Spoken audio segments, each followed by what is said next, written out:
उर्दू सीखो में आप आज आपका खैर मकदम है। आज आपके लिए लेकर आए हैं बिहार मदरसा बोर्ड से जो एग्ज़ाम दिए हैं यानी इम्तहानात दिए हैं फ़ौक़ानिया वस्तानिया मौलवी का रिज़ल्ट बहुत ही जल्द जारी होने वाला है, जिसकी जानकारी जिसकी मालूमात मैं आपके सामने पेश करने जा रहा हूँ।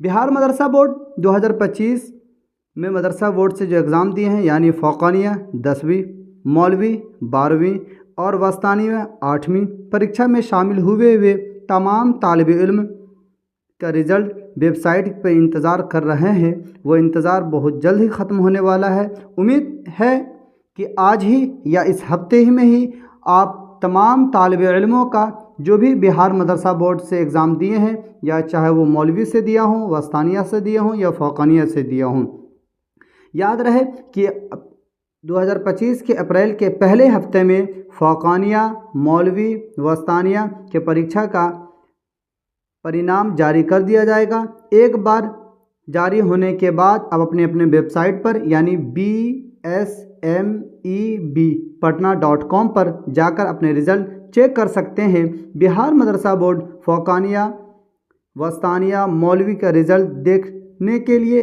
आप जल्द ही इस वेबसाइट पर जाएं और अपने परिणाम को अपने आँखों से देख सकते हैं। और इससे मुंसलिक जो भी जानकारी मुझे जैसे ही मिलेगी इंशाअल्लाह ताला उम्मीद करते हैं कि जल्द से